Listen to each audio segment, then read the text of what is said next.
Bom, boa noite. Hoje é a terceira palestra, a terceira conferência do ciclo de conferências Momentos do Espírito, Paisagens da Alma. A conferência de hoje, o título é Fronteiras do Mito, por uma cartografia dinâmica da alma. E não é à toa que essa conferência tem esse título, né? Porque, na minha visão, os mitos realmente, num certo sentido, talvez nós consigamos ver isso até o final da palestra, eles são a própria substância da alma. Essa é um pouco a minha visão.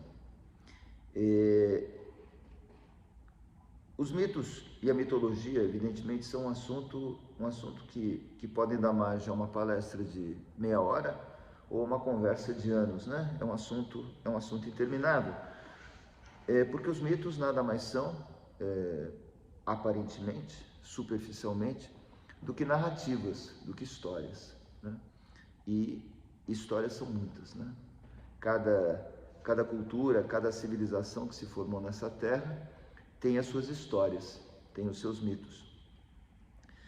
E a palavra mitos, ela vem do grego, na palavra mito vem do grego mistos, que por sua vez vem de dois verbos que querem dizer narrar, contar, conversar. E a própria palavra mitologia, nesse sentido, seria uma espécie de discurso sobre o mito, né? Conversa sobre o mito, né? O logos sobre o mito. Essas histórias, elas são, evidentemente, essa é uma das características do mito, elas são histórias que não têm autor conhecido, né? Todos os mitos, eles aparecem, pode ser que exista uma pessoa que faça uma compilação dos mitos, né, num determinado momento, ou que dê uma certa formatação para o mito, conte aquele mito de uma certa maneira, mas a estrutura do mito em si, né, a origem se perde, ela é imemorial, né, quer dizer, a gente não consegue determinar uma origem.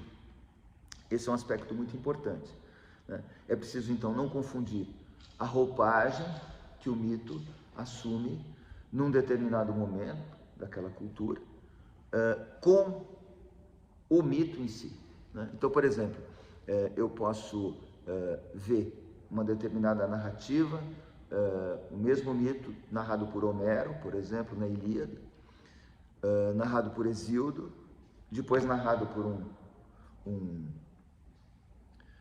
um poeta dramático como Eurípides, como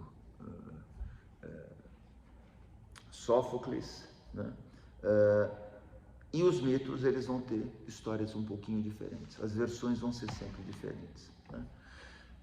Porque cada autor agrega uma particularidade por exemplo, existe um autor muito importante, romano, autor latino, chamado Ovídio, que ele escreveu um livro chamado Metamorfoses, que foi uma das obras muito importantes para transmitir para a posteridade, para a posteridade romana e depois para toda a Idade Média, os mitos antigos. Muitos dos mitos que nós conhecemos, nós os lemos em Ovídio, que é um autor romano, né? Não é um autor grego. Muitos mitos gregos nós conhecemos, por exemplo, através de Ovídio, né?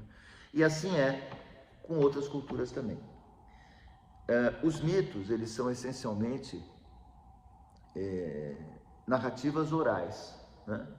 Muito depois, na história de cada mito, eles foram transpostos para a forma escrita, mas eles nascem como narrativas orais, muitas vezes em culturas e civilizações, inclusive que não detêm a capacidade, né? a habilidade da escrita, né? Os aborígenes que vivem na Austrália têm seus mitos, vários povos africanos que não têm escrita também têm seus. Os mitos, eles são os índios, Sioux tinham seus mitos, enfim, os nossos índios nossos indígenas, né, que é o termo que se utiliza atualmente, muito embora a fundação continue sendo Fundação Nacional do Índio, né, o museu continua sendo Museu do Índio, né, mas a gente, parece que o termo mais politicamente correto seria indígena. Os indígenas, cada etnia, cada povo, quase que cada tribo também tem seus próprios mitos. E para que servem, no final das contas, os mitos para essas comunidades que os criaram e onde eles vivem, né? Os mitos, de uma certa maneira, eles são responsáveis por gerar o sentido da vida dessas comunidades, né? Os mitos, eles são uma forma de as pessoas, né, se entenderem, né, se situarem no mundo, no universo, em relação às coisas, em relação à vida, em relação à morte. Quer dizer, os mitos, elas são referências fundamentais para a vida das pessoas, principalmente dessas comunidades, digamos assim, que nós poderíamos chamar de mais primitivas, não é um bom termo, porque também é politicamente incorreto, mas aquelas comunidades que ainda não foram atingidas pela ciência, pela racionalidade, como, por exemplo, nós hoje. Mas é uma ilusão pensar que nós não tenhamos, não soframos influência dos mitos. Nós sofremos de mitos antigos, ancestrais, e de mitos contemporâneos, né? Quer dizer, o fato de que nós estejamos vivendo predominantemente, em certos aspectos, a gente volta a isso daqui a pouco, sob a égide da razão, da racionalidade científica, da ciência, não quer dizer que muito do nosso funcionamento diário e que muito do nosso funcionamento mental, sobretudo o funcionamento inconsciente, não seja regido por uma dinâmica mítica, né? O mito é tanto uma narrativa como uma forma de pensamento. É uma forma de pensamento que, à primeira vista, é uma forma de pensamento muito caótica, muito esquisita, né? Porque ela é totalmente diferente do pensamento racional, né? Então, quando eu faço um pensamento discursivo, um argumento, uma descrição, uma explicação, eu sigo uma determinada sequência que o mito não respeita. O mito respeita uma outra sequência. Ele não se contrapõe à lógica, a lógica da racionalidade. Ele tem uma outra lógica, né? Por isso ele parece muitas vezes caótico, né? Muitas vezes... e nisso o mito tem um parentesco muito grande, que não é por acaso, com os sonhos, né? Os sonhos que nós sonhamos todas as noites, as narrativas oníricas, elas têm uma semelhança muito grande com as narrativas míticas, né? Um outro aspecto importante é que os mitos, embora não conformem, os mitos de uma cultura não conformem uma religião, eles podem ser usados por uma determinada religião quando ela aparece, tá certo? E como que encampados por aquela religião, né? Mas os mitos em si, eles são independentes de qualquer tipo de religião. Então, os gregos, por exemplo, tinham uma religião oficial, um panteão, por exemplo, dos famosos 12 deuses, né? Zeus, Poseidon, Hades, Apolo, Ártemis, Atena, etc. E cada um desses deuses tem seus mitos de origem, tem seus mitos contando as atividades, as aptidões, quais são as particularidades de cada deus. Mas a religião oficial dos gregos, os sacrifícios prestados aos deuses, etc., é um momento posterior, né, de formatação, de organização de um conteúdo mitológico que precede essas religiões. Então, mito e religião não se confundem. O mito, digamos assim, ele serve muitas vezes como matéria para que as religiões construam seus dogmas, construam suas práticas. Aquelas religiões que têm dogmas, tem religiões que não têm dogmas, têm simplesmente rituais, né? E os mitos, eles têm um parentesco mais forte, não com os dogmas, mas com os rituais, né? Porque os mitos, eles explicam o porquê certos rituais são feitos. Então, por exemplo, um ritual de iniciação numa tribo indígena brasileira, aqui no Brasil, ou então nos Estados Unidos, na América do Norte, ou seja lá onde for, por que se faz aquilo? Por que, sei lá, o menino, quando atinge 13 anos, vai para uma cabaninha e fica lá preso 3 dias, e depois é acordado no meio da noite pelos adultos, e aí ele, de certa maneira, ele toma uma surra, depois ele é solto sozinho na floresta, e depois ele tem que voltar para casa. Por que ele tem que passar por esse tipo de provas, né? Essa iniciação? Tem uma história para isso. A história é a história de um mito, provavelmente algum deus, algum animal que encarna algum deus, teve que no seu percurso mítico de passar por esses estágios. Então a explicação que se dá é que, assim como aquele deus passou por aqueles estágios para se tornar poderoso, etc., então da mesma maneira o menino, para se tornar adulto, um adulto poderoso, etc., etc., um homem, no caso, que vai ser um caçador, etc., ele tem que passar por aqueles momentos que reproduzem os momentos da vida do Deus, segundo o mito. Então o mito, ele dá sentido às atividades da comunidade, e ao mesmo tempo ele cria uma espécie de cimento, né, social, que une as pessoas daquela comunidade, porque elas se unem em torno do mito e do ritual. O ritual nada mais é do que a transformação do mito em ação, né? É como se o mito fosse ser dramatizado, né? Realizado fisicamente naquele momento. Nós, por exemplo, né, no âmbito da religião católica, por exemplo, temos o ritual da missa, né? Todas as partes da missa até chegar na consagração, na hóstia, né, na Eucaristia, existe uma explicação porque as pessoas fazem isso, né, que é justamente a religião que fornece essa explicação. E essa explicação, ela também tem raízes míticas. Por exemplo, o mito da transubstanciação, né, quer dizer, da mudança de natureza, quer dizer, que o pão passa a ser vinho, isso é um tema reproduzido em várias mitologias, né? Do filho que é morto, né, para salvar, ou em sacrifício, né, por exemplo, da humanidade, isso existe também como eco em outras culturas. No mundo do mito, nada é muito novo, né? E nada é novo o tempo todo, né? De certa maneira, as histórias, elas se parecem muito e ao mesmo tempo elas são muito diferentes.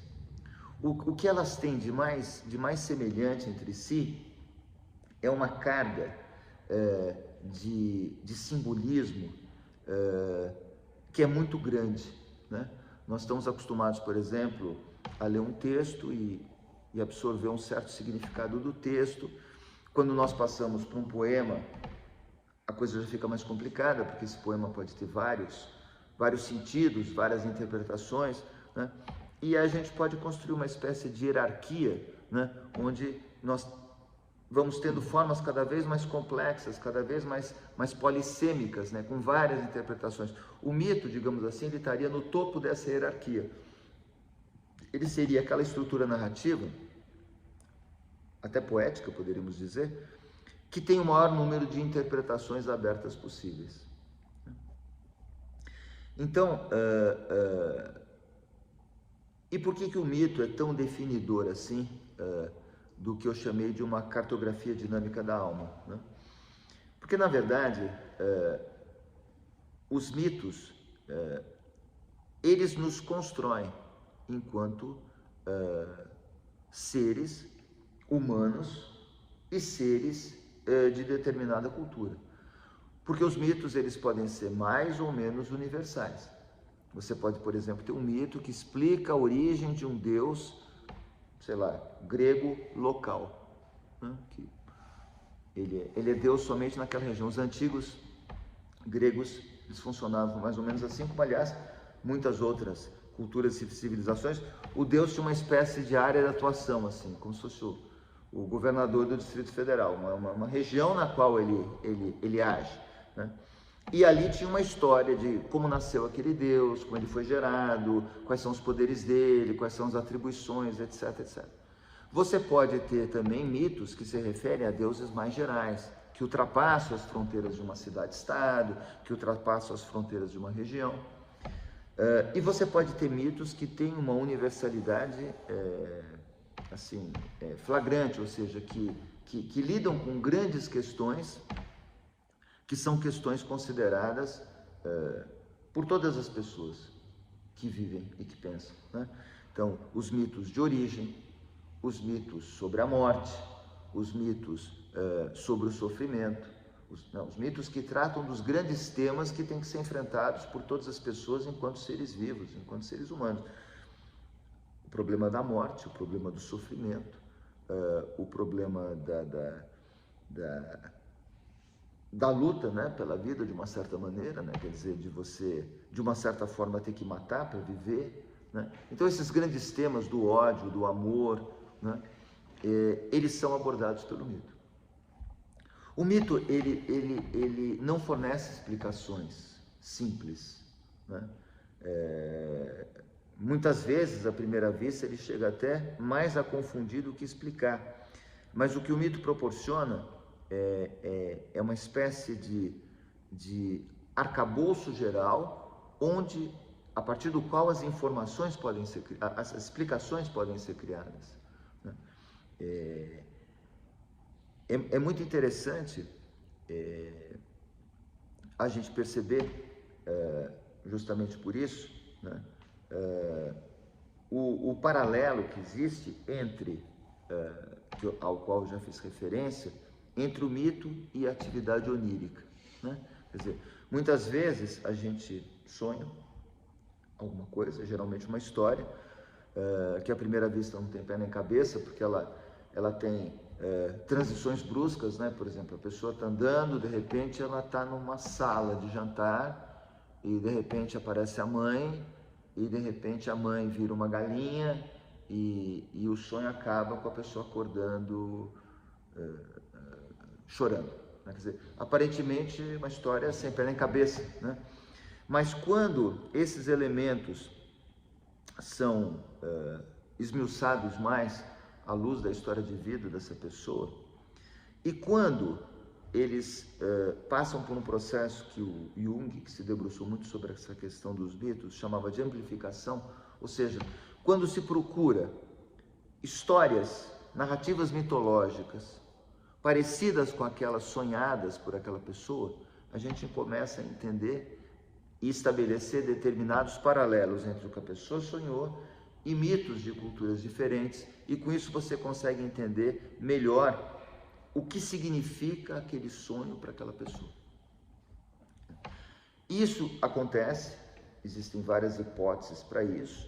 A hipótese mais forte do Jung seria de que nós teríamos uma espécie de base comum humana, né? Que de uma certa forma, dito assim de maneira bem chã, bem simplória, seriam os arquétipos, né?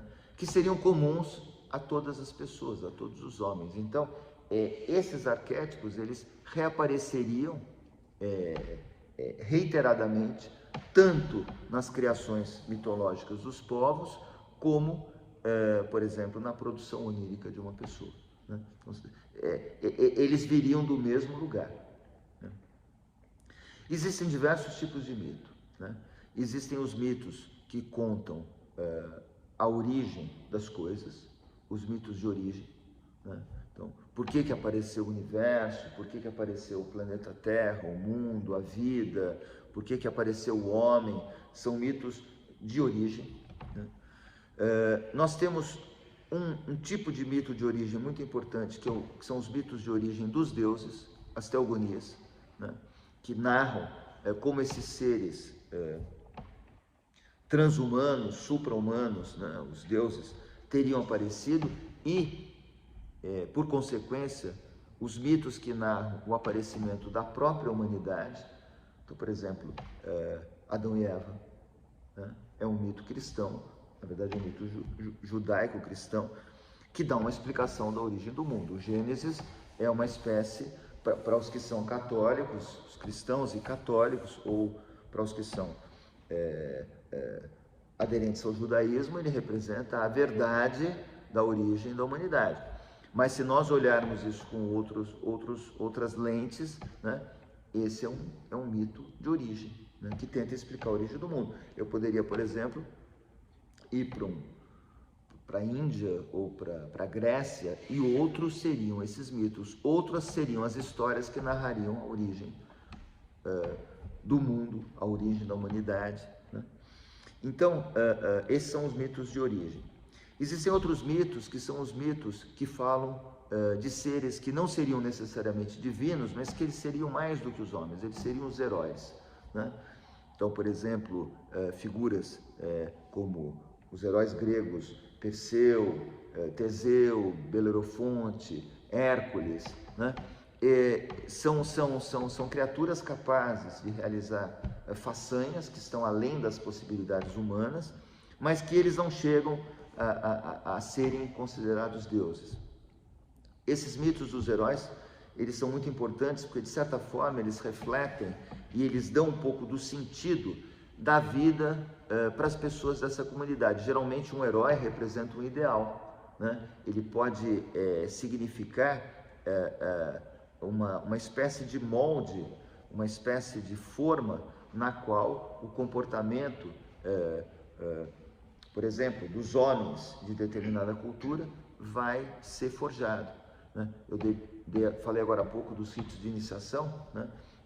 Geralmente, por trás de um rito de iniciação tem uma história de um herói que passou por esse rito, né? Por exemplo, a gente pode falar numa figura, né, como Ulisses, né, que era um herói ardiloso, né, que era um herói esperto, até meio enganador, né, mas Homero chamava ele de o homem de muitos recursos, né? Então ele acaba sendo o paradigma, o arquétipo, o modelo, né, de um determinado tipo de pessoa, né? Aquela pessoa, aquele indivíduo que resolve as coisas com inteligência, né, com a malícia, com a esperteza, né? Ele pode ser contraposto, por exemplo, a um outro herói como Hércules, né, que era o contrário disso. O Hércules resolvia tudo na força, né? As façanhas hercúleas, né? Aí vem o termo de Hercúleo, né? Eram justamente façanhas de força. O Hércules, quando era pequenininho, ele, com poucos meses de idade, ele esmagou serpentes que foram enviadas, né, pela deusa Hera para matá-lo, né, no berço. Então, todas as façanhas do Hércules vão ser um pouco por aí. Diferentemente das façanhas do Ulisses, que vocês se recordem, por exemplo, do cavalo de Troia, né, que ele inventou aquela ideia: vamos construir um cavalo, colocar os soldados dentro, para depois, quando eles estiverem dentro dos muros de Troia, saírem durante a noite. Quer dizer, esse tipo de coisa ardilosa é típica do Ulisses. Então vejam que são dois paradigmas diferentes de uma mesma cultura, a cultura grega, né? E são dois tipos de homem, né? São dois modelos que os homens podem seguir, né? Podem emular. Os mitos dos heróis, eles narram histórias que acabam tendo uma função pedagógica, né? Os mitos também têm uma função pedagógica. Na Grécia, Homero era como se fosse assim um livro-texto das crianças e dos jovens, né? Os gregos, eles estudavam Homero, né, como nós hoje estudamos outras disciplinas, né? Quer dizer, Homero era foi o grande pedagogo da Grécia Antiga. E ele ensinava como, né, os livros, as duas epopeias que se supõe terem sido escritas por ele, a Ilíada e a Odisseia, ensinavam como? Com histórias, com mitos, né? Quer dizer, então, o instrumento pedagógico era justamente o mito.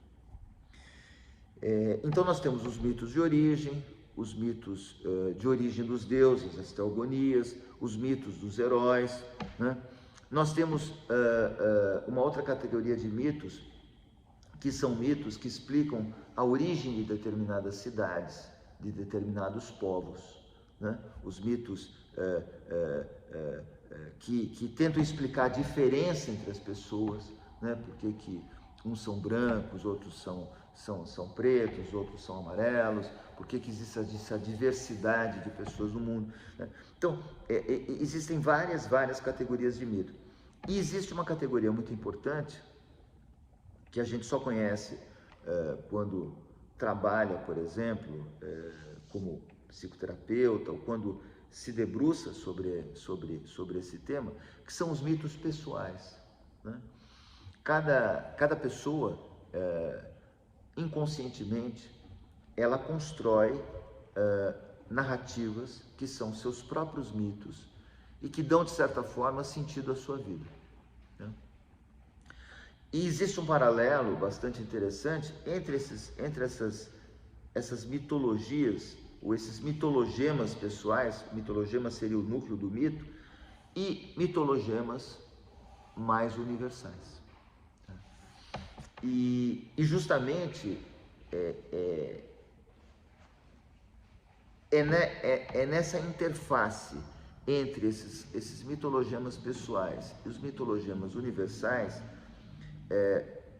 que se dá aquilo que nós chamamos de humanidade, do caráter humano, né? O que nos torna humanos, né, é essa comunhão, não é boa palavra, mas é esse interrelacionamento entre essa mitologia pessoal e essa mitologia universal. É o que nos faz, de uma certa maneira, pertencer a uma mesma espécie, né? Nós podemos diferir com relação a uma série de crenças, uma série de conhecimentos. Uns acham que a Terra é redonda, outra é chata, outros acham isso, mas no que se refere a esses aspectos profundos que são os mitos, as pessoas, sem saber, elas estão mais ou menos de acordo. Isso é muito interessante, né? É por isso que quando se tenta avançar no entendimento da psique humana, da alma humana, né, os mitos são tão importantes, né? Porque eles são, né, como eu falei no início da conferência, eles são a substância da alma, né? É deles que nós somos feitos, principalmente. É deles que a nossa psique é feita, principalmente. A nossa parte externa, essa racionalidade que eu estou exibindo aqui nesse momento, dando uma palestra para vocês, é simplesmente uma casquinha muito tênue, né, de um todo, né, obscuro, muitas vezes pouco acessível a nós, né, cuja substância, digamos assim, são os mitos, né? E é por isso que as atitudes das pessoas muitas vezes são incompreensíveis à luz da racionalidade, né? Os homens não são seres humanos racionais. Essa definição ela é equivocada, né? Os homens até gostariam, alguns deles, de serem racionais, né? Mas nós somos profundamente diferentes disso. Não necessariamente irracionais, né? Porque isso seria uma mera oposição à racionalidade, mas nós somos transracionais. Nós temos outras vivências, outras lógicas, outras métricas, outras maneiras de enxergar a vida, né?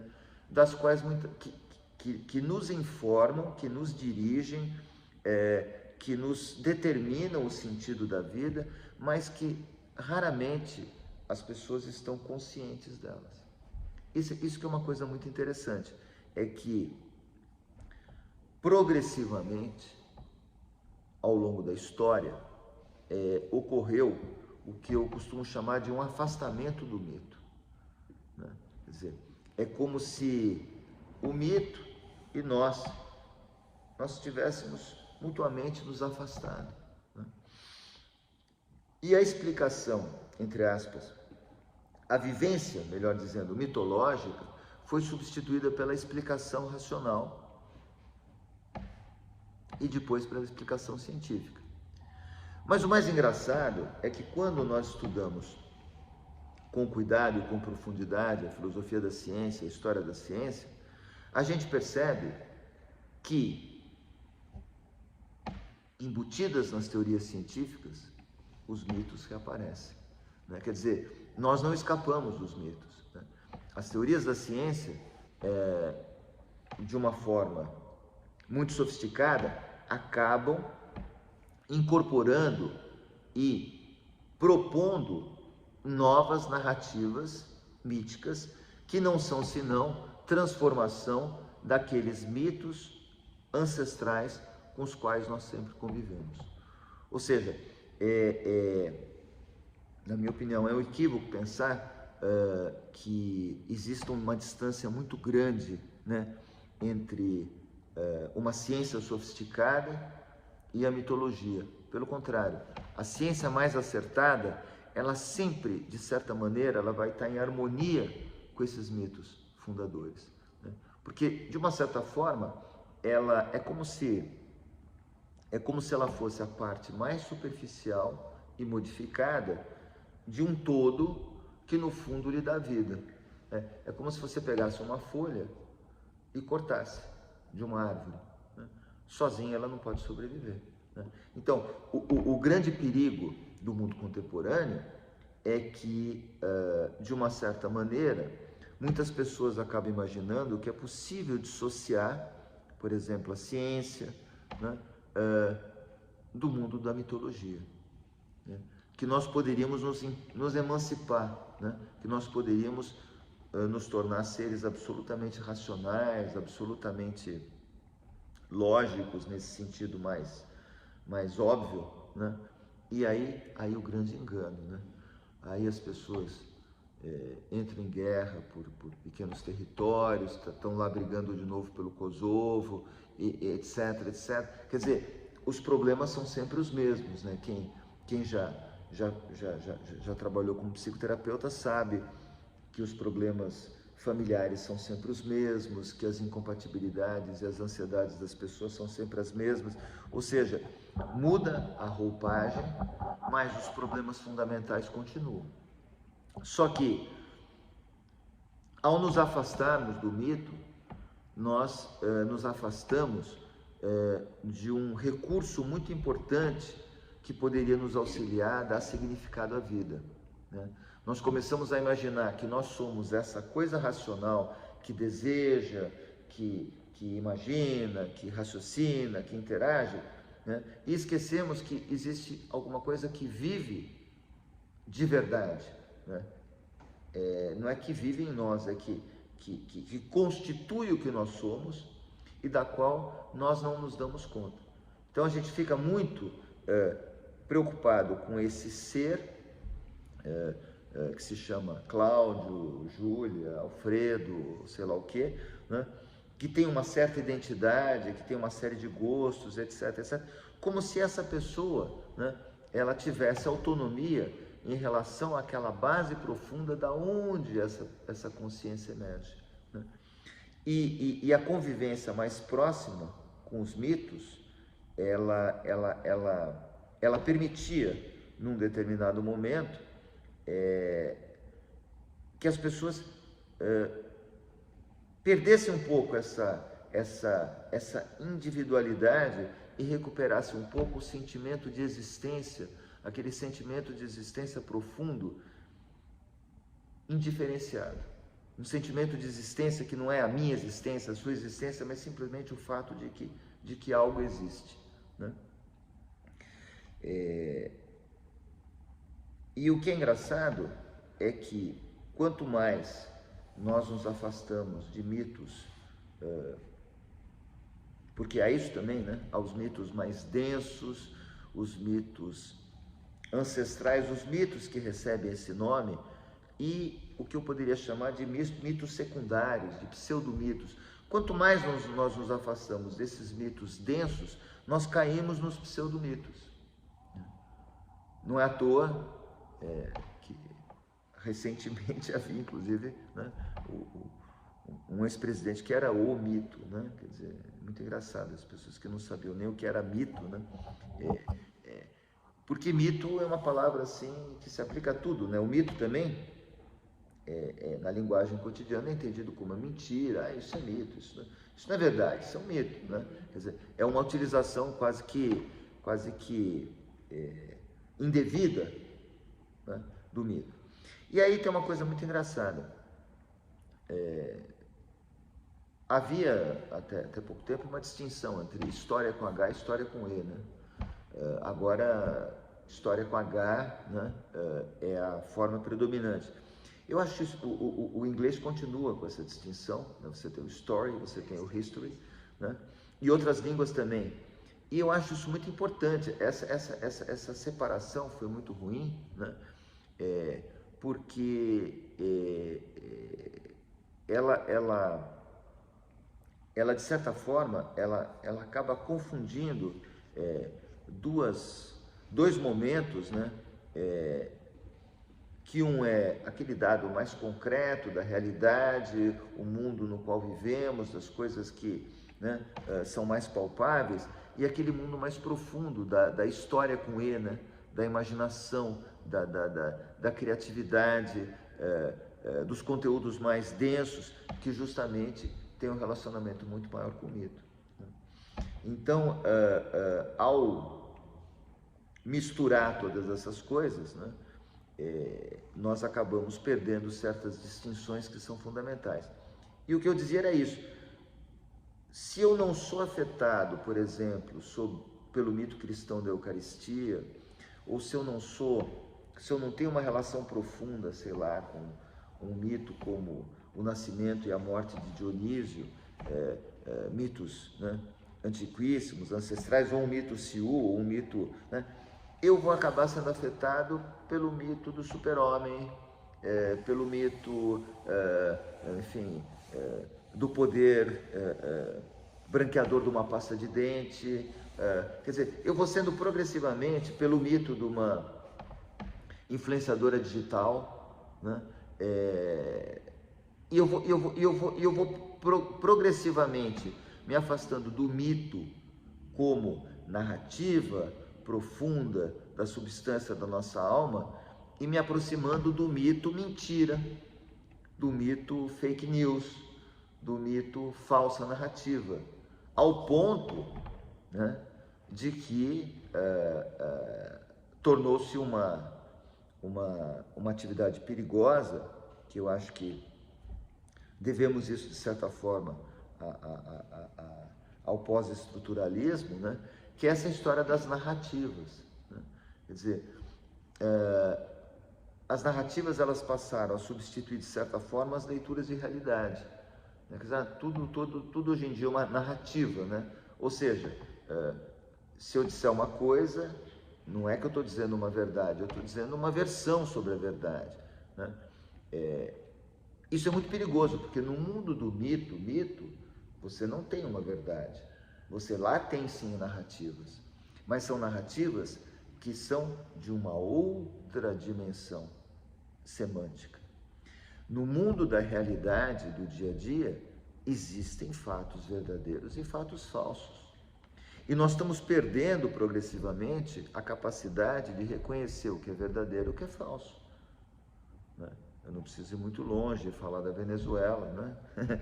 Mas exatamente, mas existem coisas que são brancas, coisas que são azuis, coisas que são grandes, coisas que são pequenas, e que não são de modo nenhum relativas, né? Quer dizer, tal objeto está quente, tal objeto está frio. Ou seja, existem verdades que nós podemos chamar, dentro da nossa experiência de realidade limitada, como sendo objetivas, que não são narrativas. É claro que toda a história é uma versão, né? Mas existem fatos. O que nós estamos perdendo, essa capacidade de reconhecer os fatos verdadeiros dos fatos falsos, é uma espécie de influência nefasta, não do mito, aquele mito fundador, né, ancestral, primordial, mas desse mito mentira, né? Então nós estamos substituindo progressivamente a vivência com o mito profundo pela vivência com o mito mentira, né? E isso, inclusive, no que se refere a nós mesmos, né? Quer dizer, uma das grandes tarefas da psicoterapia, né, para o indivíduo que está passando pelo processo psicoterapêutico, é ele entender, né, um pouco como ele é constituído, né? O que é de verdade nas coisas que ele se conta sobre si mesmo, né? É uma espécie de desvendar dessas narrativas que a própria pessoa constrói e de associar essas narrativas a narrativas mais profundas, ou seja, é você desmascarar aquela superficialidade enganosa, muitas vezes, que a pessoa forjou para si mesma, para se suportar ou para suportar os outros, e acessar aquela estrutura mais profunda, né, que seria capaz de vivificar esse indivíduo e de fazer com que determinados sofrimentos, sintomas psicológicos, psiquiátricos desaparecessem. Né? Esse é um pouco a ideia do processo psicoterapêutico. Ele fica cada vez mais difícil de ser implementado na medida em que as pessoas perdem o contato com esse mundo mitológico primitivo. Contato que poderia ser muito dinamizado, por exemplo, através de atividades humanas que sempre estiveram ligadas com o mito. Por exemplo, a arte, né? A arte visual. A arte visual, ela é profundamente influenciada pelos mitos. Não só na Grécia, evidentemente, que era uma arte praticamente que dava forma à imaginação mítica, mas toda a arte ela tem um fundo mítico. E a poesia, sobretudo, né? Já que a gente está falando de poesia, né? Nesse ciclo de conferências, a poesia é um potente instrumento, né? De recriar esse vínculo e esse contato com o mito. Né? A boa poesia, porque essa é uma outra distinção que a gente também perdeu no nosso mundo, a distinção entre o bom e o ruim, por exemplo, em arte, né? Quer dizer, assim como em tudo nós estamos caminhando, isso vai ser o tema para as outras conferências, nós estamos caminhando por um relativismo, né? Cada vez mais perigoso, né? Que vem justamente do fato das pessoas terem perdido a capacidade de fazer distinções. Em determinado plano, não existe distinção a ser feita. No mundo do mito, os opostos estão juntos, né? A figura, por exemplo, do hermafrodita, né? Ou a junção dos contrários. O mito e o sonho, a representação onírica, por definição,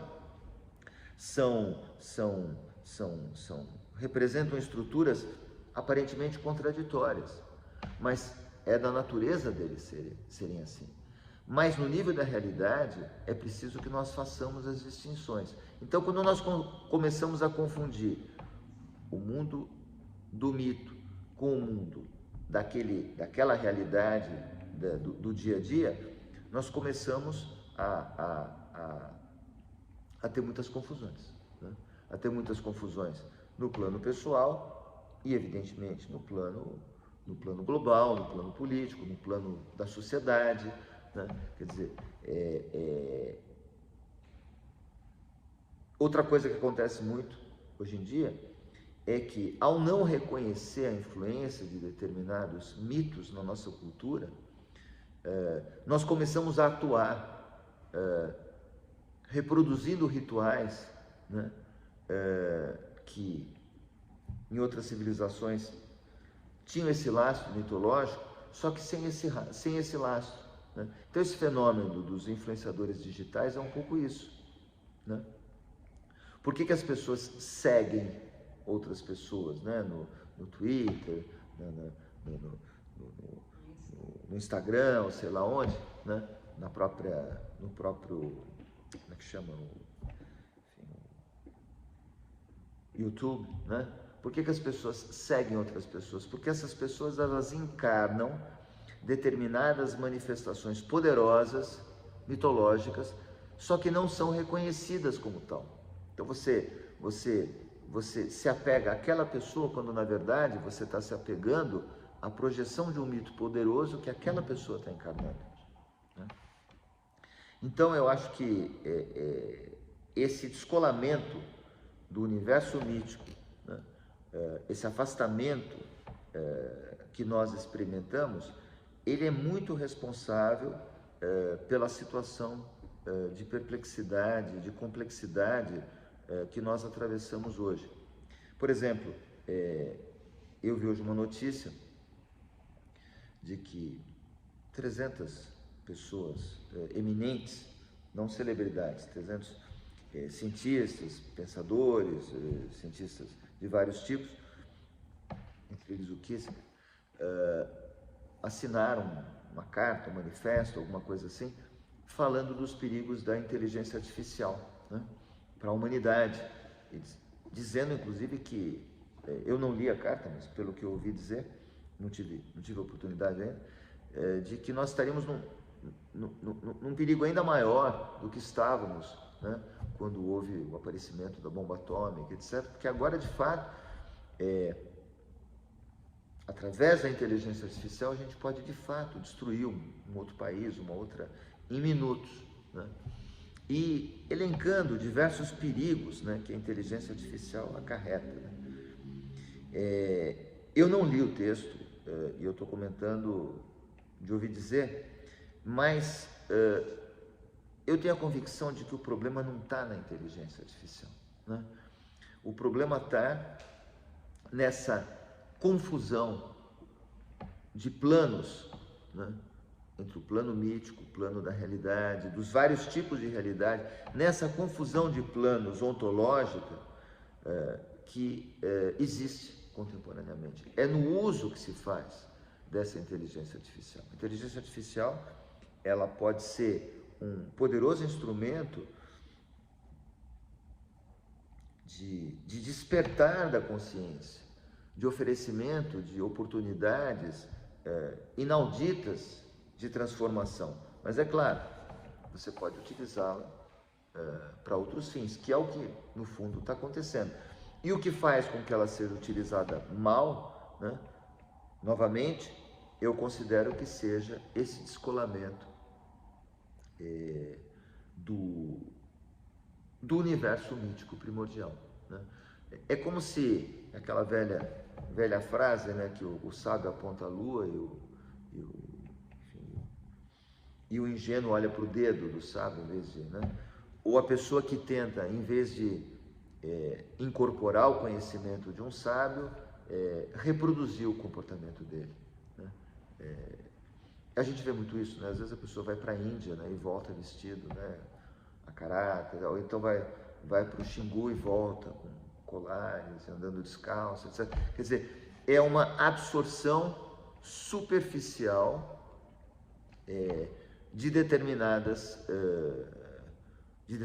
conteúdos que são muito mais profundos, que vão além de tudo isso, né?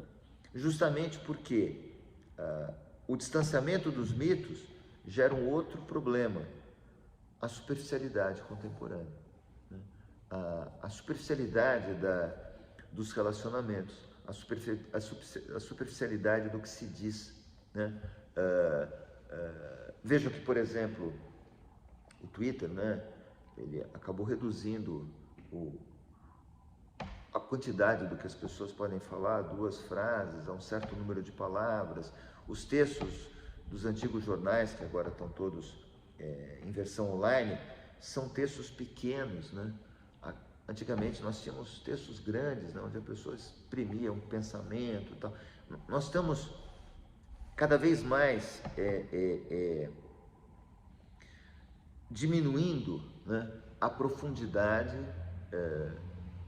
das reflexões, a profundidade dos sentimentos, a profundidade dos relacionamentos, a profundidade dos objetivos, a profundidade das instituições.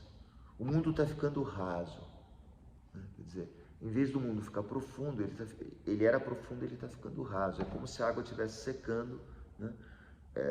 E tudo fica raso, e tudo é visto a partir de uma ótica rasa, né? E isso, na minha opinião, é terrível. Eu acho que o que tem de mais aterrador no mundo contemporâneo é, ao lado do relativismo, que faz com que as pessoas não tenham mais parâmetro para se situarem. O afastamento do mito traz o relativismo, porque o afastamento do mito é igual à aproximação indiferenciada do mito, né? Se eu começo a me aproximar do mito como se eu estou no supermercado e vou pegando mito de todos os lugares e misturando influências, religiões, no final fica tudo igual, não tem diferença, né? Eu não consigo mais saber da onde vem cada coisa, por que que veio, de que tipo de digamos assim, ideia se trata, né? Eu acabo fazendo uma espécie de confusão indiferenciada. Então, tudo vira a mesma coisa. Quer dizer,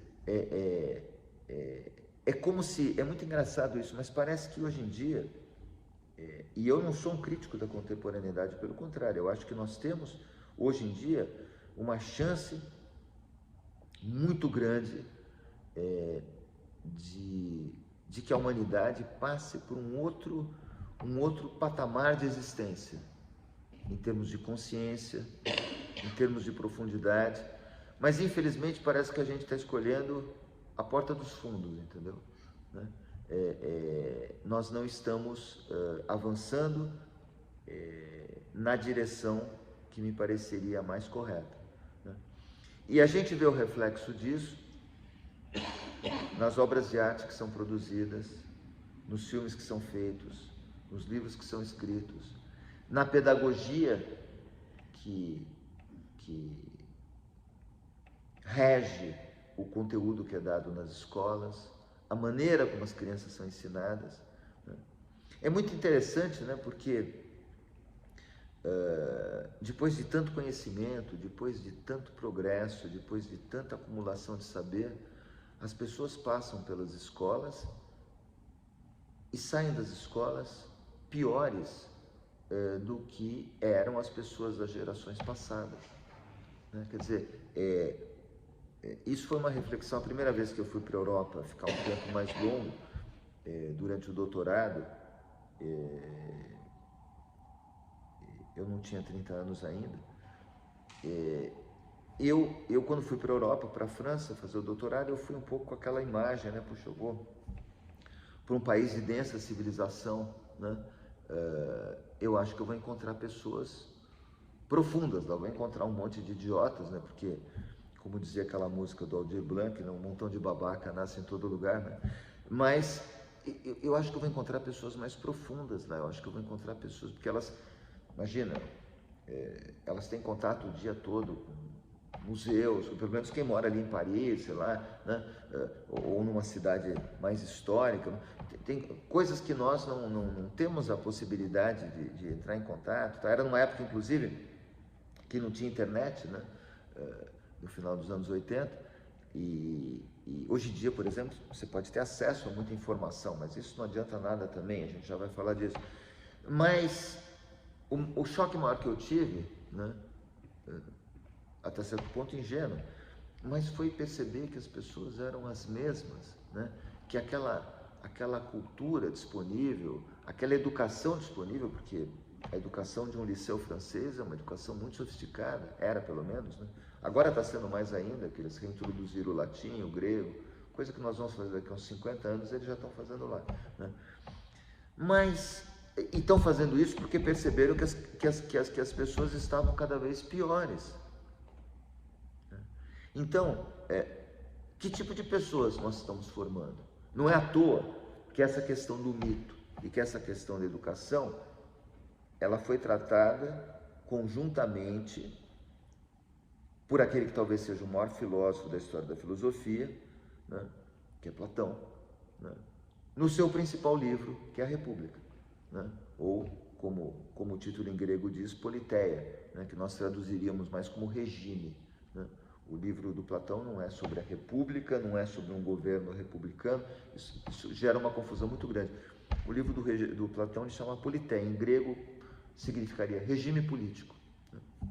Onde ele tenta entender de que maneira, né, a alma humana é organizada e de que maneira as pessoas deveriam ser ensinadas para que a virtude prevalecesse, para que a virtude fosse a regra na qual as pessoas se baseassem para agir, e se isso é possível, né? E eu acho que a questão da educação, hoje no mundo contemporâneo, é uma questão fundamental. E não é a questão de conteúdos a serem ensinados, é a questão de como e por que determinados conteúdos são ensinados, né? Enquanto a tônica, não só no Brasil, mas em vários países, está no que se chama de base curricular mínima, do que eu vou ensinar, eu estou mais preocupado com outra coisa, né? Com a extinção progressiva da diversidade dos indivíduos, a uniformização progressiva das pessoas, né? O espaço cada vez mais restrito para que as crianças e os jovens demonstrem individualidades, né? E uma forma de ensinar que eventualmente informa, mas não forma, né? E que faz com que aquela curiosidade infantil, aquele desejo de aprender, de conhecer que as crianças têm, né, seja perdido, seja massacrado, seja destruído ao longo do processo educativo. Eu acho que se nós tivéssemos uma pedagogia que fosse informada pelo mito, que se aproximasse dessa ancestralidade mítica num sentido sofisticado e preciso, nós teríamos um embasamento muito mais denso, né? E um resultado pedagógico muito mais satisfatório. Eu não vejo que estejamos formando pessoas melhores. Eu não vejo que estejamos formando nem profissionais melhores, né? Se a função da educação é formar pessoas, eu acho que nós estamos falhando totalmente. Se a função da educação é formar profissionais competentes, nós estamos falhando totalmente, né? Então, esse me parece um dos problemas mais sérios que a contemporaneidade vai ter que enfrentar.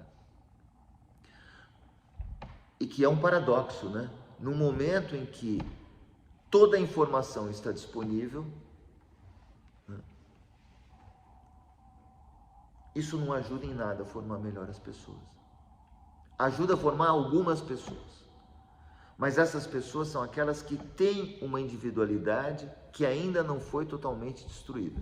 Por exemplo, se hoje eu quiser, aqui na internet, sei lá, eu posso ouvir 20 versões do primeiro movimento da Nona Sinfonia de Beethoven. Posso ouvir com Karajan, posso ouvir com Cláudio Abbado, posso ouvir com Barenboim, posso ouvir com regentes diferentes, orquestras diferentes. Isso é uma mudança tão grande em relação a quando essas coisas foram compostas, né? Na época do Beethoven, ou até o começo, quase meados do século XX, se eu quisesse ouvir uma sinfonia de Beethoven, eu tinha que ter uma orquestra. Eu tinha que ter uma orquestra que ia tocar uma única vez e era a minha chance de ouvir Beethoven. Eu estou falando com a pronúncia em português, não estou falando Beethoven, mas, enfim, era a minha chance de ouvir música. Tanto assim que no passado toda a família tocava instrumentos, todo mundo tocava, porque senão ninguém podia ouvir nada. Se alguém queria ouvir alguma coisa, era botar a partitura no piano e tocar, porque senão não ia ouvir. Hoje em dia, nós temos a chance de ouvir, como eu falei, a Nona Sinfonia em várias versões. Para algumas pessoas que têm a profundidade de utilizar a internet nesse sentido, ela é um avanço imenso. Essa possibilidade que ela dá é imensa. Mas para a maioria das pessoas, elas mal se apercebem desse fato. Elas vão usar a internet para ver um monte de porcaria, um monte de conteúdos ruins, um monte de maneiras ruins. E eu vejo isso, por exemplo, nas próprias escolas. Parece que eu estou fugindo um pouco do assunto, mas na verdade eu estou dentro dele até aqui, né? Pedagogia e mito. Não se esqueçam que o professor da Grécia foi Homero, né? Foram as epopeias homéricas, as épicas homéricas que tratavam de mitos. Né? E hoje nós não temos mais isso. Né? Os livros infantis são muito pobres. Eles dão explicações. Eles tentam ensinar as pessoas a se comportar. Por exemplo, pega a Ilíada, a Odisseia, ela está cheia de assassinatos, de mortes, de tragédias, de enganos, de rusgas, de malícia. Elas retratam a vida. Hoje um livro infantil, a gente pega, o personagem, a história tem que ter um personagem deficiente físico, tem que ter um outro da etnia tal, tem que ter um outro, tem que ser politicamente correto. A história está sendo morta. Né? A verdade, a densidade da vida está sendo oculta. Então os livros estão se tornando politicamente corretos. Ninguém pode mais ler, por exemplo, o Sítio do Pica-Pau Amarelo. Né? Censuraram o Monteiro Lobato por causa da tia Anastácia. Né? A tia Anastácia, que, diga-se de passagem, é uma das criaturas mais sábias da literatura brasileira. Né? Ela tinha um bom senso imenso. Quando a coisa estava desandando, assim, a tia Anastácia dizia para Dona Benta: "Xê, senhor, o mundo está perdido." E com essa frase ela destruía, tá certo, uma situação. Era uma crítica, assim, muito cáustica. Então a tia Anastácia é um personagem fantástico, mas foi colocado na mira, né, do politicamente correto, de questões raciais, que evidentemente não tem nada a ver com a obra de arte. Né? Então o Lobato, né, é uma figura excepcional na história da cultura brasileira, nesse sentido. Ele foi muito importante porque ele recontou os mitos. O Lobato, por exemplo, ele tem um livro chamado O Minotauro. Ele tem dois livros chamados Os 12 Trabalhos de Hércules. Né? No Reinações de Narizinho, ele reconstrói uma série de mitos, né, do folclore das crianças. Né? Quer dizer, então, é um autor maravilhoso como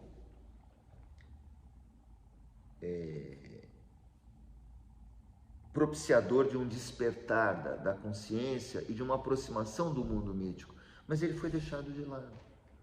Aí você tem umas historinhas assim, eu vejo isso, né, no dia a dia do meu filho, aquelas historinhas chatas que tentam passar uma lição moral, ou não vamos destruir a Amazônia, né, os indígenas precisam ser preservados, que em si não são coisas erradas, mas que estão no lugar errado. O livro não é panfleto, livro infantil não é panfleto, livro infantil é alguma coisa que vai tocar a criança no universo mítico dela. Né? Por isso que se você pegar as histórias do Andersen, do Grimm, etc., elas são estranhas, muitas vezes elas são agressivas, muitas vezes... Por quê? As fábulas de Esopo, né? Tem um conteúdo moral nelas? Tem mais tarde, nas do La Fontaine, mas se você pegar as fábulas originais do Esopo, elas são muito mais brutas, né? Elas são muito mais cruas, elas se aproximam muito mais da realidade complexa da vida. Nós estamos fazendo uma espécie de higienização, né, da vida. E a vida, ela não é limpa. Né?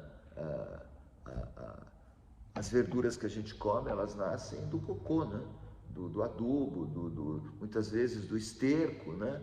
O lótus nasce no pântano. Né? Essa é uma imagem importante da cultura indiana e do hinduísmo de uma forma geral, o lótus nascendo do pântano. Né? E nós estamos escondendo o pântano. Né? Nós estamos fazendo a vida ficar light. Né? A vida é light, ela não tem gordura, não tem açúcar, não tem isso, ela está ficando assim, meio insípida. Né? E isso faz com que as pessoas sejam unidimensionais. Nós estamos perdendo a multidimensionalidade do ser humano. As pessoas estão se tornando planas. Eu vejo nas apresentações infantis do final de ano das escolas, a pior escolha possível das músicas, a pior escolha possível do que elas vão cantar, representar, e isso em escolas de alto padrão, né? Agora imagina nas escolas onde as pessoas têm menos recursos, professores menor formação, etc. Então, não é uma questão de poder aquisitivo, não é uma questão de dinheiro. O próprio dinheiro é muito mal entendido na nossa sociedade. O dinheiro é uma coisa muito interessante, mas ele é muito mal entendido, muito mal utilizado. É uma questão de visão. Nós não sabemos que pessoa que nós queremos formar. Que pessoa que nós queremos formar? Para você formar uma pessoa, você precisa ter uma ideia do que você quer. Na Grécia, por exemplo, a gente tinha um ideal, né? Que era o belo e o excelente, né? Quer dizer, era o ideal do herói, né? Do indivíduo que reunia em si a coragem, a prudência, a boa forma física, enfim, existia uma série de atributos que eram ideais, não que as pessoas fossem todas assim, mas esse era o ideal a ser perseguido, né? Hoje em dia, por exemplo, se você disser que olha, tenta ser o melhor, não, espera aí, mas todos juntos chegaremos, né? Todos temos qualidades, né? Todos temos a nossa pedrinha para colocar. Quer dizer, isso não deixa de ser verdade, mas ao mesmo tempo, esse tipo de postura acaba podando a manifestação de certas individualidades mais poderosas que poderiam representar modelos, né? Tentando destruir. Existe um discurso muito propalado sobre a diversidade. Não, vamos estimular a diversidade. Mas o que se vê é o contrário disso, né? Você estimula uma diversidade, por exemplo, superficial, étnica, cabelos diferentes, mas a diversidade existencial, a diversidade psicológica, a diversidade no que as pessoas querem e podem fazer de si mesmas, essa diversidade é totalmente apagada. Eu acho que ainda dá tempo de fazer alguma coisa. Eu acho que precisaria uma pedagogia poderosa, baseada no mito, baseada na poesia, baseada na arte, baseada na beleza, né? Os gregos ensinavam pela beleza, né? Platão achava, por exemplo, que a grande pedagogia começava com a contemplação do que é bonito, do que é belo. E contemplando as coisas belas, inclusive os corpos belos, né? Progressivamente, a pessoa ia, através de uma ascese, chamada ascese platônica, contemplando as ideias, né, mais abstratas, até a ideia que coroava o sistema platônico, que era a ideia do bem. Mas existia toda uma pedagogia, né, no sentido mesmo grego da palavra, do escravo que conduz a criança para a escola, né, o pedagogo, né,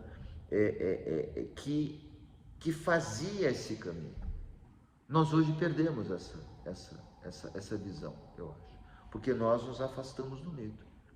Então, nós nos afastamos do mito, que podia nos dar do mundo do mito, né, do mundo mitológico, caímos no mundo do mito mentira, não é à toa que nós caímos na fake news, né?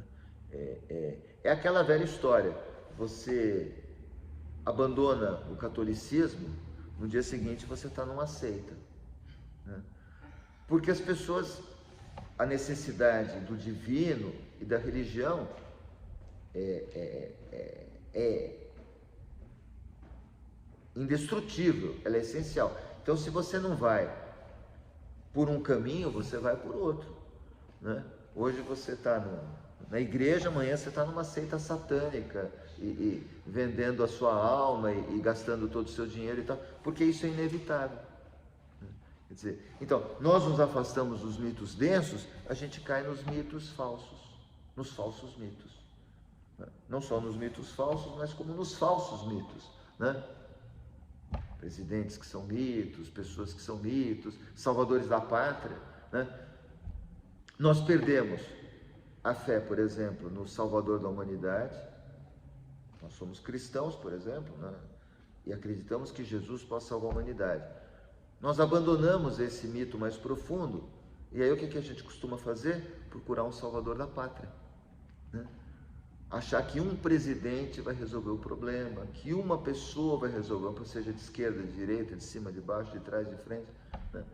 Porque você perdeu a fé naquela instância mítica, que essa sim podia fazer alguma coisa.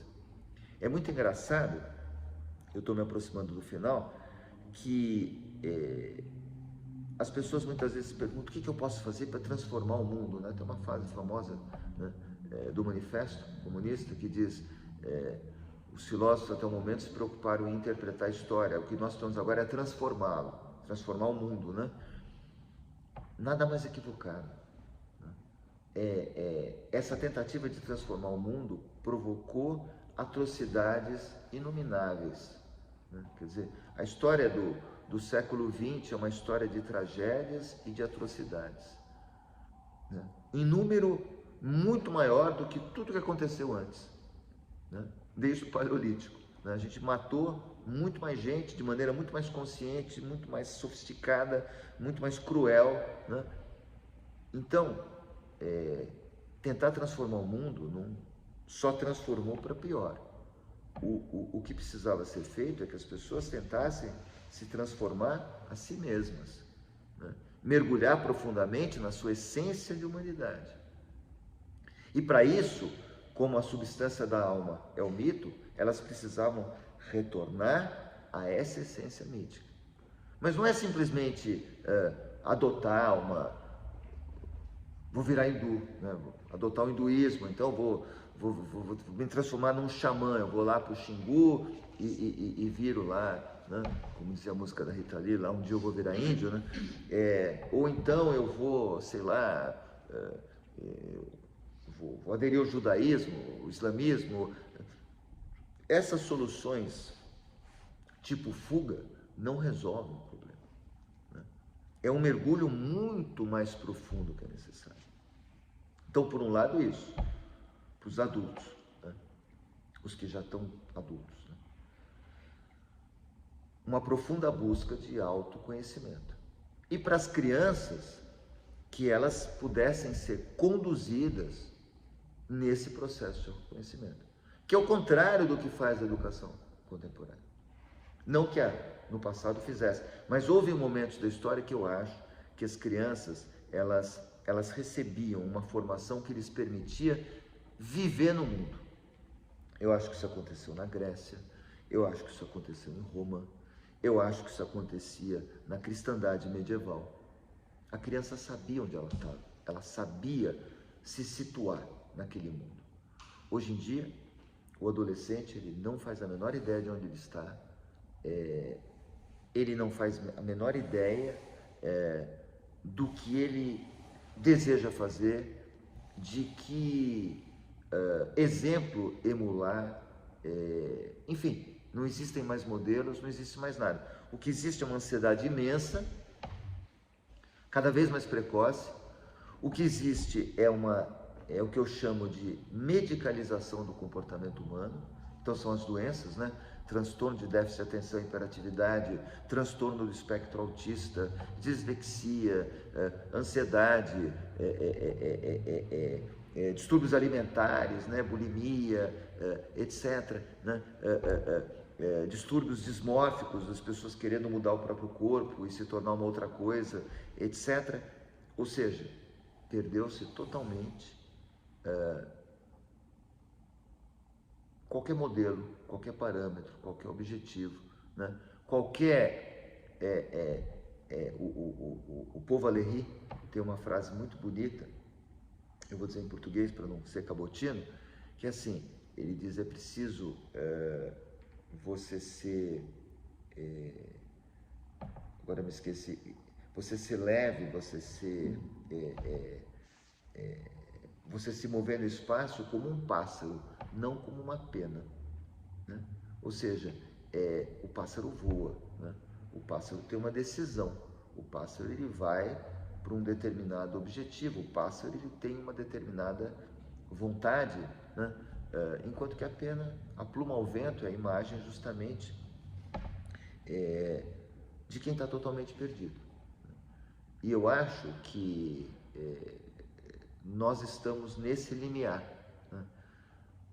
Não é um pensamento catastrófico, eu acho que ainda nós temos chance. Nós já tivemos em outros becos sem saída bastante complicados. É muito engraçado até que as pessoas falem mal, por exemplo, dos implementos, dos aditivos agrícolas, dos fertilizantes, substâncias que tratam pragas, etc. Até o começo do século XX, a humanidade correu o risco de morrer de fome, né? Até meados do século XIX, os lobos ainda representavam um perigo em muitas regiões, né? Quer dizer, até pouco tempo atrás, da descoberta da penicilina, meados do século XX, né? Nós morríamos de infecções banais, né? Tipo, se cortava lá, pumba, uma infecção, septicemia, morria, né? Quer dizer, então, a última pandemia mostrou que a gente pode ser varrido assim da superfície terrestre rapidinho. Era só esse vírus ser mais letal do que ele era, que nós tínhamos desaparecido simplesmente com todas as nossas belas estruturas. Então,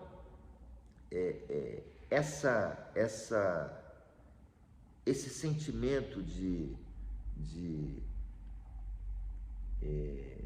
fragilidade da nossa existência, eu acho que deveria ser recuperado, né?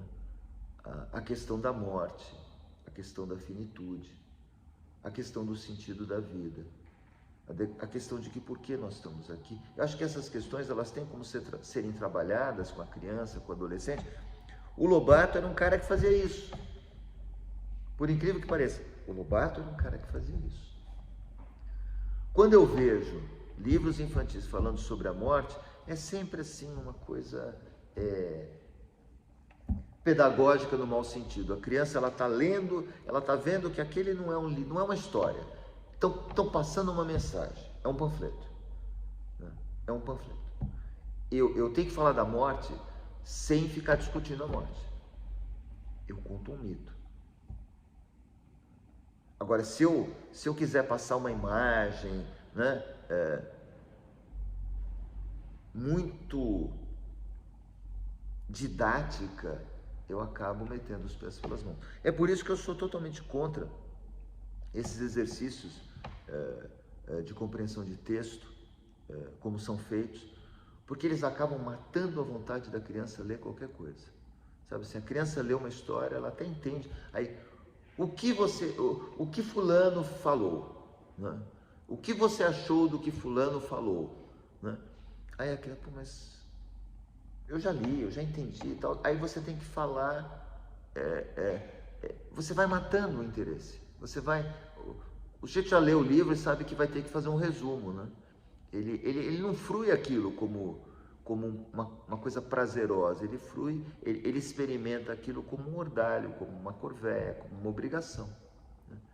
Então eu acho que a curiosidade e o prazer que deveriam ser os motores de qualquer processo de aprendizado, eles são totalmente destruídos com esse tipo de estratégia. Sem contar que quando as coisas vão avançando lá para o ensino médio, as interpretações de texto são as mais aleatórias possíveis. Eu já tive a experiência teve uma época que eu escrevia para a Folha de São Paulo, para aquela página A3, que é a página mais importante da Folha, né? E eu escrevi uns 8 ou 10 artigos para aquela página, e aí esses artigos, teve um dos artigos meus que teve alguns, mas esse especial foi parar num vestibular, não sei aonde, né? O professor Cláudio disse o seguinte no seu artigo, papá. Aí botava lá um parágrafo, ele quis dizer o seguinte, opção A, opção B, opção C. Eu errei, porque a resposta que eu dei, eu quis dizer isso aqui. Não, o gabarito disse que era isso aqui. Então tá bom. Eu pensei que eu queria dizer isso aqui, mas já que você disse... Quer dizer, então é um negócio totalmente enlouquecedor, ou seja, as interpretações que se dão são as mais... E claramente, eu estou brincando, mas claramente a interpretação do gabarito não tinha nada a ver com o que eu tinha dito, né? Então, eu falei, bom, estamos chegando num momento complicado, né? Quer dizer, e é mais ou menos isso o que eu queria falar hoje. É um assunto assim, eu poderia ter usado uma outra abordagem, contado para vocês muitas histórias. Essa é uma outra maneira agradável de falar dos mitos, é contar os mitos, né? Mas eu preferi enfatizar, porque se vocês pegarem o programa das conferências, nós estamos progressivamente avançando para uma análise da contemporaneidade, do mundo contemporâneo e dos becos sem saída onde nós estamos colocados, né? Então a gente está progressivamente... E de que maneira a poesia interage com essa situação de perplexidade? A poesia ela pode ser um instrumento, além de tudo, além dela ser per se já algo, ela pode ser um instrumento muito interessante de aprofundamento da psique, né? Esse raso onde nós estamos, assim, todo mundo que nem um pires, assim, bem rasinho, ele tem jeito de ser aprofundado de novo. Dá para esticar, dá para virar um prato fundo, depois quem sabe uma tigela, depois quem sabe um copo, um poço. Dá para topologicamente dá para modificar esse formato, né? Mas a gente só vai conseguir isso com uma guinada rumo ao autoconhecimento. Em vez de tentar transformar o mundo, tentar transformar cada um pouquinho a si mesmo, né? E com uma pedagogia consistente, que eu não vejo no momento aparecer, né? Eu tenho embates homéricos para permitir que meu filho mantenha a sua individualidade, os seus interesses, possa... ele, por exemplo, tem um talento impressionante para o piano, né? Para a música, né? E é muito complicado explicar para a escola que ele não pode fazer tanta lição de casa, de geografia, de história. Ele quer tocar piano, né? Existem escolas em outras partes do mundo onde essas crianças elas têm metade do tempo delas só para música, o resto para as outras coisas, né? Porque elas têm uma vocação. Vocação vem do latim vocare, chamar, chamado, né? A vocação é um chamado que você escuta, né? Então, uma criança que tem um talento pronunciado por uma atividade, seja música, seja atividade física, ginástica, seja dança, seja lá o que for, matemática, ela tem que ser estimulada. A nossa pedagogia tende a uniformizar as crianças, né? Meu filho, por exemplo, tem que fazer aula de música com os coleguinhas que ficam lá, que tocam o xilofone. Meu filho toca Chopin, Beethoven, desde os 5 anos de idade. Ou seja, é um contrassenso absoluto. O que acontece? Ele se aborrece completamente. Ele não aguenta ficar na aula de música, né? E ele é quase um virtuoso, né? Então a gente chegou nesse paradoxo, quer dizer, você ter talento é um motivo de punição, né? Não é um motivo de premiação. É um paradoxo total. Inclusive, recentemente eu estava escrevendo, e depois eu vi uma outra pessoa que estava trabalhando um assunto parecido, que é alguma coisa do tipo a falta de talentos contemporâneos. Onde é que estão os grandes talentos?